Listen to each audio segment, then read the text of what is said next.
সংবিধান, যেই কোরআন আমাদের কবরে, যেই কোরআন আমাদের ফুলসিরাতের সময়, যেই কোরআন যখন বেহেশত যাবে, অর্থাৎ বামে হওয়ার পর থেকে নিয়ে কবরে যাওয়া পর্যন্ত, কবরের থেকে বেহেশত দেওয়া পর্যন্ত এই কোরআনের উপরে যারা পরিচালিত হয়েছেন, এই কোরআন বলতেছে আমি তোর সাথে আছি। আল্লাহু আকবার, আল্লাহ, ঠিক না বেশি? সেই কোরআনের তাফসীর মাহফিলে আসেন না কেন? মুসলমানের হাতিয়ার ছিল নারী তাকবীর, আল্লাহু আকবার। এটা আজকের কথা নয়, 1400 বছর আগে মদিনার সংসদ থেকে ঘোষণা দেওয়া হয়েছে। হুজুর সাল্লাল্লাহু আলাইহি ওয়াসাল্লাম বিশিষ্ট এক সাহাবীর জানাজায় গেছেন। আল্লাহু আকবার কোথা থেকে আসে? নারী তাকবীর কোথা থেকে আসে? আল্লাহু আকবার। 1400 বছর আগে সর্বকালের সর্বশ্রেষ্ঠ মহামানব, দয়ার সাগর, করুণার প্রতিচ্ছবি ইমামুল মুরসালিন বিশিষ্ট সাহাবায়ে কেরামের জানাজায় গিয়েছিলেন। বিশিষ্ট সাহাবার জানাজা স্বয়ং আল্লাহর নবী পড়াইছেন। হুজুর জানাজার নামাজ পড়াইছেন। জানাজা কমপ্লিটের পরে দাফন কাফন করলেন। আল্লাহ, জানাজা কমপ্লিটের পরে দাফন কাফনের পরে আল্লাহর নবী দোয়া করতে দাঁড়াইলেন। আল্লাহর নবী বলেন, হে সাহাবীরা রে, তোমরা আল্লাহু আকবার বলো। বলেন আল্লাহু আকবার, আল্লাহু আকবার। সাহাবারা জোরে বললেন আল্লাহু আকবার, বললেন সুবহানাল্লাহ বলো। সাহাবারা বললেন সুবহানাল্লাহ। হঠাৎ করে রাসূল আল্লাহু আকবার, নারে তাকবীর, আল্লাহু আকবার, সুবহানাল্লাহ জোরে বলার কারণে দোয়া শেষ। হুজুরকে জিজ্ঞাসা করলেন, ইয়া রাসূলুল্লাহ, হুজুর হঠাৎ করে আপনি কবরের সামনে আল্লাহু আকবার বললেন জোরে, আমরা তো বুঝতে পারলাম। আল্লাহর নবী বলেন, হে সাহাবীরা শোনো, যেই সাহাবীর জানাজা তোমরা পড়েছ, এই সাহাবীকে কবরে রাখার পর কিছুক্ষণের জন্য কবরটা সংকীর্ণ হয়ে গেছে। আল্লাহু আকবার। কিছুক্ষণ কবরটা সংকীর্ণ হয়ে গেছে। রাসূলের দরবারে সহচর, যাত্রীখানিক কথা নয়। এটা কি কোনো গুনার কারণে? না, গুনার কারণে নয়। সাহাবী কাকে বলে? ও নূরে সাহাবা হরকতে আদা খান্দাগান को पूछे चिराग को बुझाया न जाएगा।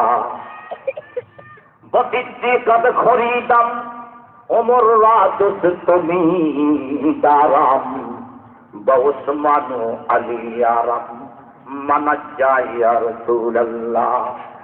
কিতাবের মধ্যে লেখে, এই ঘটনার মাঝখানে আমি আপনাদেরকে বলতে চাই, সাহাবী কাদেরকে বলা হয়? যারা জ্বলন্ত আগুনকে সামনে রাখা বড় কঠিন পরীক্ষার সম্মুখীন হয়ে আল্লাহু আকবার রাসূলের দরবারে কলমা পড়িয়া এমন এক কঠিন সময় অতিক্রম করেছে, চুলায় আগুন জ্বলে না কয়েক মাস পর্যন্ত, কয়েকদিন পর্যন্ত। অনাহারে পিপাসায় রাসূল যদি বলতো আগুনে ঝাঁপ দাও, আগুনে পড়িয়া যাইত। আল্লাহু আকবার। ওই সাহাবীরা, ওই সাহাবারা রাসূলের দরবারের সহচর। আল্লাহু আকবার। এই জন্য আল্লামা ইকবাল বলেন, সাহাবী কারা? সাহাবী তো ওনাদেরকে বলা হয় যাদের ইমানের গতি আল্লাহর জমিন থেকে আরশ পর্যন্ত পৌঁছে গেছে। রাদিয়াল্লাহু আনহুম ওয়া রাদওয়ান। আল্লাহর উপর যারা সন্তুষ্ট হয়ে গেছে, আল্লাহ যাদের উপর সন্তুষ্ট হয়ে গেছে, এই জন্য 1400 বছর পরে সাহাবায়ে কেরামের সম্পর্কে কোনো মাথা ঘামানোর কারো অধিকার নাই। ঠিক না বেশি? আর সাহাবায়ে কেরামের সম্বন্ধে কিতাবে লেখে 1400 বছর আগে আল্লাহর নবী ইমামতি করছেন, সাহাবীরা মুক্তাদি ছিল। আল্লাহর নবী যখন সামি আল্লাহ বলতেন, মুক্তাদিরে কি বলে, রব্বানা লাকাল হামদু, মুহাদ্দিসিনে কেরাম লেখেন সাহাবাই কেরামের আমল আর গোটা উম্মতের আমলের মধ্যে কত বেশ। আল্লাহু আকবার। হুজুর সামি আল্লাহ বলছে, আবু বকর ওমর হুজুরের ইমামতি অবস্থায় রব্বানা লাকাল হামদু বলছেন।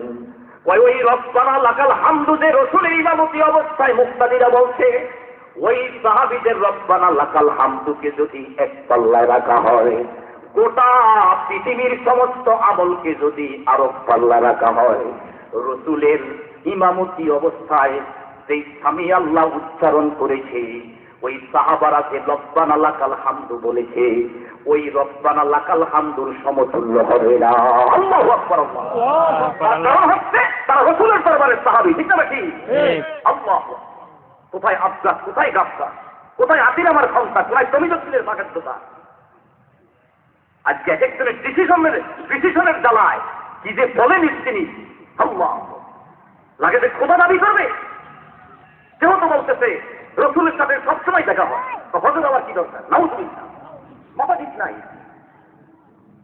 তো বলতেছিলাম রসুল সাহাবীর ঘটনা, যে রসুল জানাজার পরে হঠাৎ কি বলছেন, আল্লাহু আকবার, মনে আছে? আল্লাহর নবী বললেন, হে সাহাবীরা শোনো, কবর সংকীর্ণ হওয়ার কারণ গুনার কারণে নয়, এটা বিশেষ মুহূর্তে হইতেই পারে। তোমরা যখন আল্লাহু আকবার বলছো, সাথে সাথে কবর প্রশস্ত হয়ে গেছে। আল্লাহু আকবার। আল্লাহু আকবার কি দাম? আমাদের দেশে ভোট আসছে, আমার ভাই তোমার ভাই, অমুক ভাই অমুক ভাই, অমুক ভাইয়ের মার্কা অমুক তমক, অমুক ভাইয়ের চরিত্র মোমের থেকে পবিত্র, ভিতরে পড়িয়ে যায়, কাইতে পড়িয়ে যায়। যদি জিজ্ঞাসা লাভাসটা তা কই যাচ্তাম না, অথচ জায়গা মতো আল্লাহু আকবার করতে পারে না।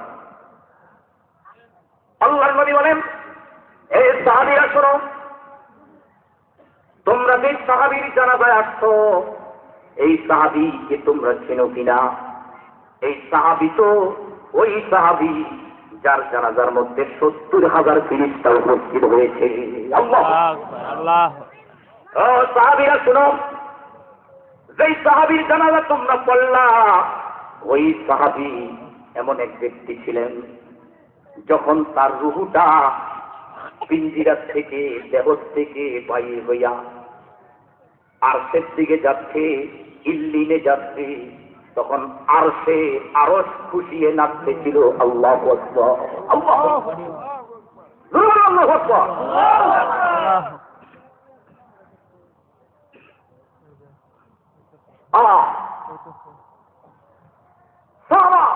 সাহাবীরা রাসূলের দরবারে সহচর ছিলেন। মদিনার প্রধান ভাইস চ্যান্সেলর আবু বকর সিদ্দিক রাদিয়াল্লাহু ছিলেন, দ্বিতীয় ভাইস চ্যান্সেলর ওমর ইবনে খাত্তাব রাদিয়াল্লাহু, তৃতীয় ভাইস চ্যান্সেলর ওসমান ইবনে আফফান, চতুর্থ ভাইস চ্যান্সেলর আলী রাদিয়াল্লাহু। আজ তো পাইলে আবু বকর, ওমর, ওসমান, আলী সে খোদা। আজ তো পাইলে আবু বকর, ওমর, ওসমান, আলী সে খোদা। আজ তো পাইলে গাউসুল আজম, মহিউদ্দিন, আব্দুল কাদের জিলানী। মদিনার দরবারের সহচরের হুজুর দুনিয়ার থেকে যেদিন মদিনার ভূগর্ভে চলে গেছে আল্লাহর ডাকি, মদিনার হুজুর যেই মেহরাবে দাঁড়াইছেন, হুজুর যেই মুসল্লাতে দাঁড়াইছেন, হযরতে আবু বকরে সেই মুসল্লার অধিকার হয়ে গেলে। আল্লাহ, এই মুসল্লাতে জানাজার মানুষ দাঁড়াইতে পারে না। মদিনার প্রধান ভাইস চ্যান্সেলর আবু বকর সিদ্দিক রাদিয়াল্লাহু। রসুলের আদর্শ ছাড়া, রসুলের যেভাবে চলছেন, উনি যে হেদায়েত দিয়েছেন, এর কোনো বিকল্প নাই। ঠিক না বেশি? এইটা ছাড়া কোনো রক্ষা নাই। রসুলের আদর্শের উপরে যদি একটা হাফসি, ওয়াইনকার আফদাল হাফসিয়া, যদি একটা কালো গোলাম হয়, তার কাছে রসুলের আদর্শ আছে, তাহলে তাকে অনুসরণ করতে হবে। ঠিক না বেশি? রসুলের দরবারে ছিলেন, কালো দেখতে ভালো না। হযরতে বেলাল হাফসি রাদিয়াল্লাহু, হযরতে বেলাল হাফসি রাদিয়াল্লাহু, হুজুর মহাবিশ্ব মেরাজ যাচ্ছেন, হুজুরে দেখতেছেন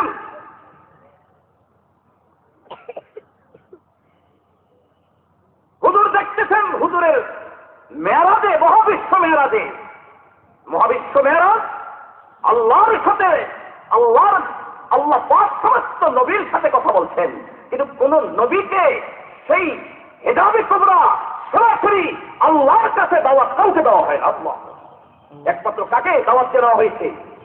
হুজুরে পাক সাল্লাল্লাহু আলাইহি বন্ধুকে বন্ধুর বাড়িতে দাওয়াত দিয়ে নেওয়া, বাড়িতে দাওয়াত দিয়ে সেখানে সরাসরি কথা বলছে। হযরত বেলাল হাবশী হুজুরে মহাবিশ্ব মেরাজ যাচ্ছেন, হুজুর দেখতেছেন সামিলতু খসখসাতুন নালাইন, হুজুরে দেখতেছেন জুতার আওয়াজ শোনা যায়। মেরাজে যাচ্ছে, হুজুরের আগে জুতার আওয়াজ শোনা যাইতেছে। আল্লাহু আকবার। হুজুরের আগে আগে কি আওয়াজ শোনা যায়? জুতার আওয়াজ।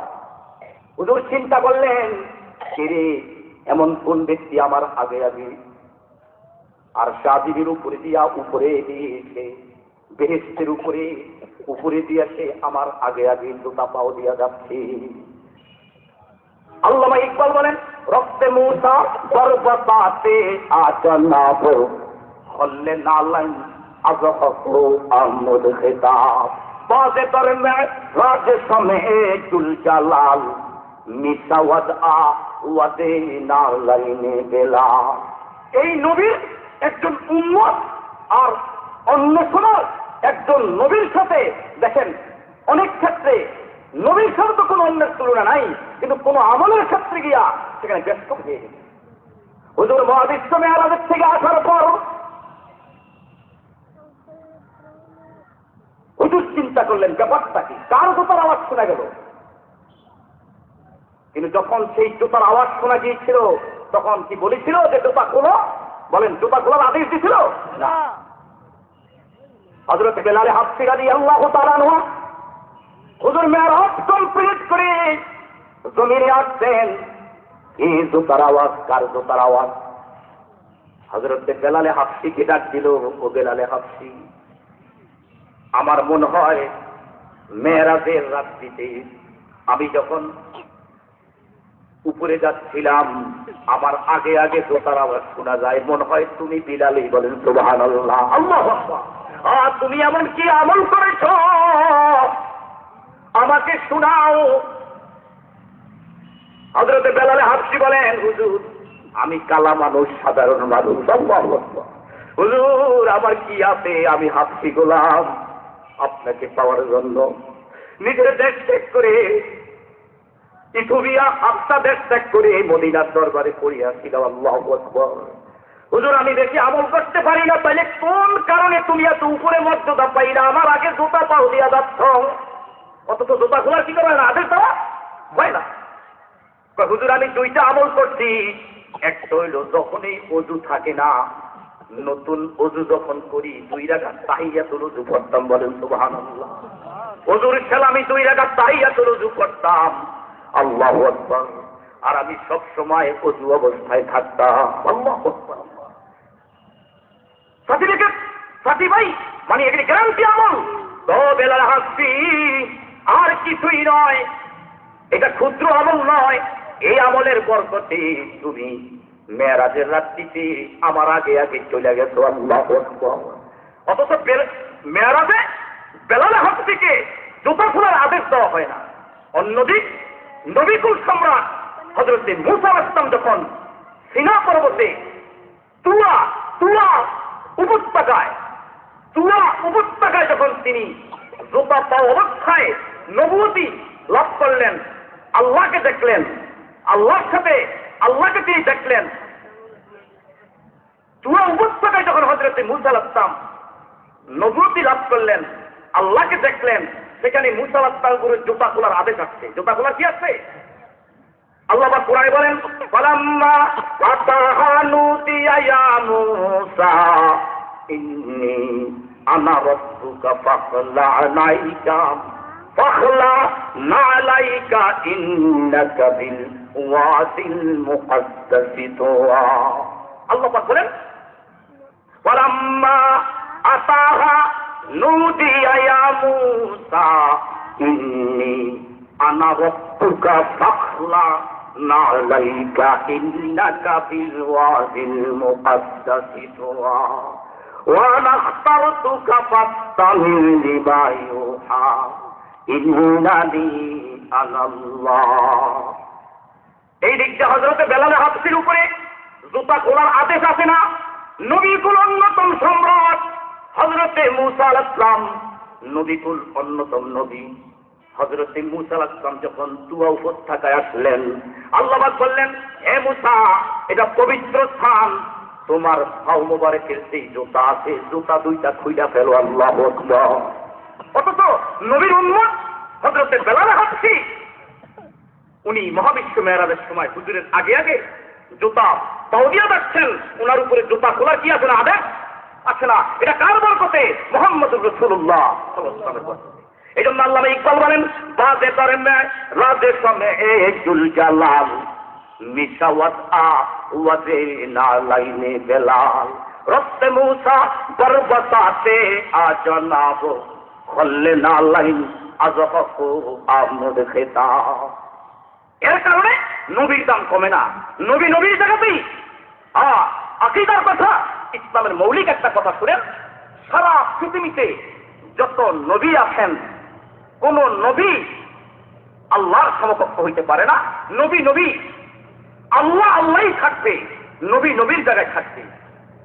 আর কোন যত সাহাবী আছে তারা কোনদিন নবীর জায়গায় যাইতে পারে না, সাহাবী সাহাবীর জায়গায় থাকবে।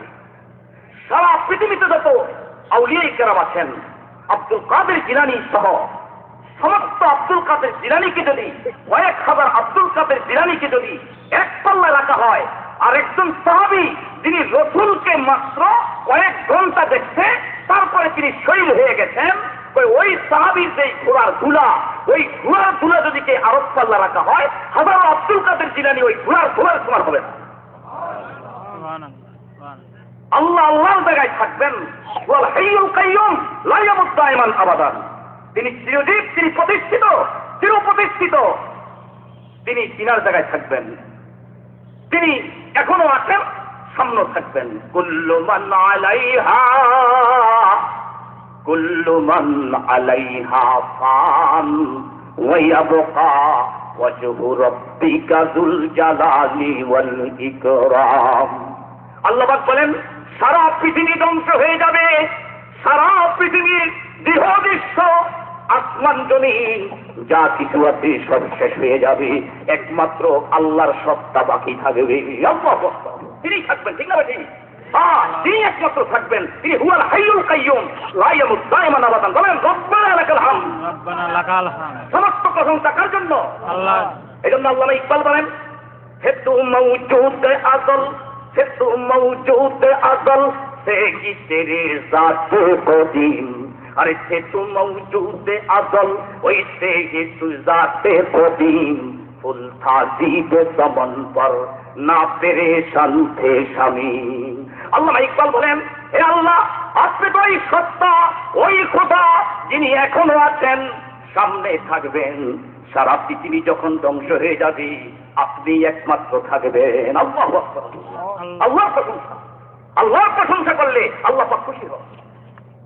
আল্লাহ পাকের প্রশংসা, আল্লাহ পাক তাবারক ওয়া তাআলা সকাল বেলায়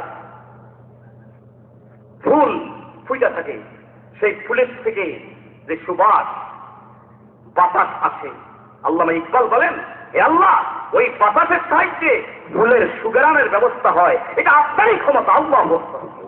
ফুল তাজিবে সমন পর না পেরেশান थे शमीम। এজন্য আমরা আল্লাহ পাকের নবীর উম্মত হইতে পেরেছি। এটা শুকর আলহামদুলিল্লাহ, আল্লাহ পাকের নবীর উম্মত হইতে পেরেছি। আমি যে আয়াত আপনাদের সামনে উপস্থাপন করেছি, আল্লাহ পাক বলেন, কুল ইন কুনতুম তুহিব্বুনাল্লাহ ফাত্তাবিউনি ইউহিব্বুকুমুল্লাহ। এই আয়াতকে সামনে রেখা আমি আপনাদেরকে তাফসীর করার চেষ্টা করছি। আল্লাহ পাক বলেন, এ বান্দা তুমি যদি আমি খোদাকে অর্থাৎ আল্লাহ বলেন আমাকে যদি মহব্বত করে এই দাবিদার হও যে আমি আল্লাহকে ভালোবাসি, তা আল্লাহকে ভালোবাসা এটা বাস্তবায়ন হবে কোন সময়? আল্লাহকে যে তুমি ভালোবাসো এটার বাস্তবায়ন কোন সময় হবে? এটার বাস্তবায়নের জন্য লন্ডন যাওয়া লাগবে না, ওয়াশিংটন যাওয়া লাগবে না, পাগলপুর বিশ্ববিদ্যালয় যাওয়া লাগবে না, সাকরাত সীতাগর পৃথিবীর মধ্যে যত কাবুলি শক্তি আছে তাদের কাছে ধন্না ধরা লাগবে না। আল্লাহ পাক বলে, ফাত্তাবিউনি, আমার হাবিবের 63 বছর জিন্দেগি তোমার মাথা হইতে পাও পর্যন্ত সবকিছু নকশা খতিয়ান আমার নবীর আদর্শের অনুসরণ করো, তাইলে ওয়ায়ুহিব্বুকুমুল্লাহ, আমি তোমাকে ভালোবাসবো, আমি তোমাকে আমার রহমতের কোলে বসিয়ে নিব। আল্লাহু আকবার। নবীকে আল্লাহকে পাইতে হইলে কোন জায়গা খোঁজ করা লাগবে না। কাকে বাঁচতে হবে? জনাবে মুহাম্মদুর রাসূলুল্লাহ সাল্লাল্লাহু। তাই এই নবীকে যে ভালোবাসতে হবে, এই নবীর পরিচয় শুধু রবিউল আউয়াল মাসে দিতে হবে না। আল্লাহর নবী তার প্রেম ভালোবাসা এবং তিনি যে কি সুন্দর ছিলেন, এই আয়াতের মধ্যে আমি একটা কথা আপনাকে বুঝাইতে চাই। সারা পৃথিবীতে যত মানুষ সৃষ্টি হয়েছে তার মধ্যে সবচেয়ে সুন্দর নবীরা, বলেন সুবহানাল্লাহ। নবীরা সবচেয়ে সুন্দর, আর নবীরা সবচেয়ে সুন্দর। নবীদের চেহারা মাথা হইতে পাও পর্যন্ত নবীদের চেহারা, তার কারণ তারা নির্বাচিত মহামানব। তারা নির্বাচিত কি? মহামানব।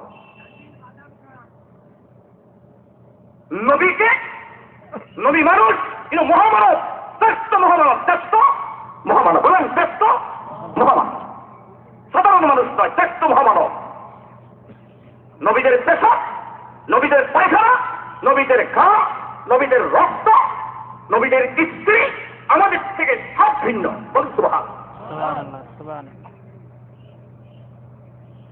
আমাদের পায়খানার থেকে দুর্গন্ধ আসে, নবীদের পায়খানার মধ্যে দুর্গন্ধ নাই। হযরত আয়েশা বলেন, নবীদেরকে কেন অনুসরণ করতে হয়? নবীরা সুন্দর, নবীদেরকে আল্লাহ পাক এমন সুন্দর করে বানাইছে, কোন মানুষকে তো সুন্দর করে বানান আল্লাহ। তারপরে মানুষ কিন্তু মহামানব, বুঝতে পারছেন? হযরত আম্মা জান আয়েশা বলেন, হুজুর যেই টয়লেটে জরুরত থাকতেন, আম্মা জান আয়েশা বলেন আমিও সেই জায়গায় পায়খানা করতাম। একবার হুজুরে আমার আগে জরুরত সারলেন, টয়লেটে গেলেন, কিছুক্ষণ পরে আমিও সেই টয়লেটে গেলাম, গিয়া দেখলাম হুজুরে যেই জায়গায় পায়খানা করছে ওইখানে পায়খানার কোনো চিহ্ন নাই, সম্পূর্ণ জায়গাটা মেশক আম্বারে ভরপুর হয়ে গেছে। আল্লাহু আকবার। আম্মা জান আয়েশা বলেন, ইয়া রাসূলুল্লাহ সাল্লাল্লাহু আলাইহি ওয়াসাল্লাম, হুজুর আপনি কিছুক্ষণ আগে জরুরত ছাড়লেন, কিন্তু সেখানে কোনো পায়খানার গ্যারান নাই, সম্পূর্ণ মেশক আম্বারের গ্যারান। তার কারণ কি? আল্লাহর নবী বলে, হে হুমায়রা আয়েশা শোনো, এটা শুধু আমার বেলায় নয়, 1,02,24,000 পয়গম্বর সমস্ত নবীরাই যেখানে পায়খানা করে, মলত্যাগ করে, মহব্বত করিয়া জমিনে গিলিয়া ফেলে। আল্লাহু আকবার। হুজুরের পায়খানার কত দাম, পায়খানার থেকে মেশক আম্বারের গ্যারান, কিন্তু তারপরে মানুষ তিনি। হুজুরের কিতাবে লেখে হুজুরের পেশাবের কত দাম। হুজুরের রাত্রে পেশাব করছে, বান্দিকে বলছে, ও বান্দি এই পেশাব গভীর রাত্র জঙ্গলে ফেলাই ওঠে, এই পেশাবকে একটা ভান্ডাতে রাখতে দাও। শানের রেসালাত, রসুলের শান, রসুলের মর্যাদা, রসুলের রেসালাতের কত শান বয়ান হচ্ছে। শানের রেসালাত, নবীর মর্যাদা, নবীর প্রচেষ্টত্ব বয়ান হচ্ছে। বান্দি পেশাব রাখেছে, মরুভূমি এলাকা। পরের দিন হুজুরে বলল, পেশাব কোথায়? পেশাব জঙ্গলে রেখে আসতো, পালিয়ে জঙ্গলে রেখে আস।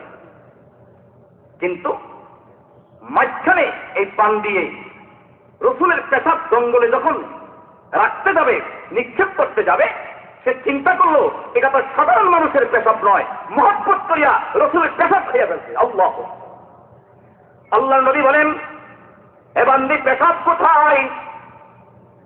বললেন, হুজুর বেয়াদবি মাফ করেন, আমি আপনার প্রেম ভালোবাসার মধ্যে পড়িয়া এটা জানাতে না মানুষের পেশাব নয়, এটা মহামানবের পেশাব, এই জন্য আমি পেশাব খাইয়া ফেলছি। পাইবি না? কোন পিসাবের পেশাব খাওয়া, কোন উড়ের পেশাব খাওয়া যায় আছে? এটা প্রেম ভালোবাসা। সাহাবী আর দেখিয়ে দিলেন। বান্দি বলেন, হুজুর আমাকে মাফ করেন, আমি জীবনে আর কোনদিন এরকম ভুল করব না। আল্লাহর নবী হাত দেয় না। আল্লাহর নবী বলেন, রসুলের পেশাবের থেকে মেসকাম্বারে গেলাম, এটা তিরমিজির হাদিসের মধ্যে আছে, মুখাস্ত কথা নয়। আল্লাহর নবী বলেন, এ বান্দি জীবনে আর কোনদিন ভুল করবে না। পেশাব খাওয়া কোনো ইবাদত নয়, মাটি পাক মাটি খাওয়া কোনো ইবাদত নয়। জীবনে আর ভুল করছো, কোনোদিন আর ভুল করিও না। তবে বান্দি আমাকে না জিজ্ঞেস করিয়া নবীর প্রেম এবং ভালোবাসার মধ্যে পড়িয়া অজান্তে পেশাব খেয়ে ফেলছ, একটা কাজ হয়ে গেছে, তোমার উপরে জাহান্নামের আগুন চিরতরে হারাম হয়ে গেছে। আল্লাহু আকবার। এটা সাধারণ মানুষের পেশাব। আল্লাহ, তাই বলে পীর দরবারে গিয়া ওদের পেশাব খাওয়া আর পীরকে চেষ্টা করা যায় আছে? এই কোথাও কার জন্য? আল্লাহ পাকের জন্য। সাহাবীরা বলেন, এই বান্দি যতদিন ছিল তার থেকে মেসকো আম্বারের গ্যারান বাহির হয়েছে। তার কারণ তার পেটের মধ্যে কার পেশাব? রসুলের পেশাব থেকে। এটা বিশেষ মুহূর্তের খবর। আলগা মিষ্টি খাওয়ার এই সমস্ত মহব্বত না। আল্লাহ, রসুলের পেশাবের কত দাম, রসুলের পায়খানার কত দাম, রসুলের ঘাম কিতাবে লেখে, রসুলের এই ঘাম সাহাবারা এইভাবে শরীরের থেকে কাঁচিয়া নিয়ে দেয়, কাঁচিয়া নিয়ে বোতলে ঢুকিয়া মেসকো আম্বার হিসাবে আসর ব্যবহার করা লাগতো না। আল্লাহু আকবার, মাছকে মাছ ব্যবহার করত। রসুলের ঘামের কত দাম। আর থেকে রসুল কাদেরকে বলা? আল্লাহু আকবার। রসুলের রসুল যেই জায়গা দিয়ে যাইতেন কিতাবের মধ্যে লেখে 40 দিন পর্যন্ত মেসকো আম্বারের গ্রাম ওই রাস্তায় থাকত। আল্লাহ, একে অপরকে জিজ্ঞাসা করত, হায়রে এই রাস্তা দিয়ে মেসকো আম্বারের গ্রাম কেন যায়? কয় মন হয় দিনের নবী মদিনার নবী এই রাস্তা দিয়ে গেছে। আল্লাহ আল্লাহ আল্লাহু আকবার। কেমন নবীর উম্মত আমরা হইতে পেরেছি। ও মুসলমানেরা শুনেন, নবীদের উপরে মুসামাসি বসা হারাম ছিল। আল্লাহু আকবার। এই জন্য কিতাবের মধ্যে লেখে, হাদিসে পাকে লেখে, এই আয়াত যখন নাযিল হইছে সাহাবায়ে কেরাম রসুলের মহব্বত কিভাবে দেখাইবে, অস্থির হয়ে গেছে। হায়রে, রসুলের অনুসরণ করলে আল্লাহকে পাওয়া যায়। আল্লাহ, একটা মানুষ বালে ঘর থেকে নিয়ে শেষ নিঃশ্বাস পর্যন্ত আল্লাহর নবী কিভাবে দাঁড়িয়ে রাখছে, আল্লাহর নবী কিভাবে টিলাগুলো ব্যবহার করছে, আল্লাহু আকবার। আল্লাহর নবী কিভাবে চুল রাখছে, আল্লাহর নবী কিভাবে মুখ কাটছে, আল্লাহর নবী কিভাবে নখ কাটছে, আল্লাহর নবী কিভাবে স্ত্রীদেরকে পর্দায় রাখছে, আল্লাহর নবী আল্লাহু আকবার কিভাবে তিনি স্ত্রীদের সাথে জীবন যাপন করছে, কিভাবে তিনি খানা খাইতেন, কিভাবে তিনি রাস্তা দিয়ে চলতেন। আল্লাহু আকবার। কিভাবে তিনি 5 ওয়াক্ত নামাজ পড়তেন, কিভাবে মাহে রমজানের রোজা রাখতেন। এই বালেগ হওয়ার পর থেকে নিয়ে হুজুরের এই আদর্শকে সামনে রাখা যে শেষ নিঃশ্বাস ত্যাগ করতে পারছে, কিতাবের মধ্যে লেখে ওই লোকটাকে কবরে রাখার পরে, কবরে রাখতে দেরি আছে, নবুয়তের গাড়ি দিয়া আল্লাহু আকবার মদিনাতে পৌঁছাইতে দেরি হবে না। আল্লাহু আকবার। আল্লাহ, মদিনাতে পৌঁছাইতে দেরি হবে না। আল্লাহ বলেন তুমি চেষ্টা করতে থাকো, রহমতের দরজায় বাড়িতে থাকো, রহমতের দরজায় বাড়ি দিতে থাকো। এমন একদিন আসবে রহমতের দরজা খুলে দেবে, আল্লাহর সাথে দেখা হয়ে যাবে। আল্লাহ রসুল রসুল রসুলদেরকে আল্লাহ কত সুন্দর করে বানাই। সাহাবায়ে কেরাম বলেন রাসূল সাল্লাল্লাহু আলাইহি ওয়াসাল্লাম যতদিন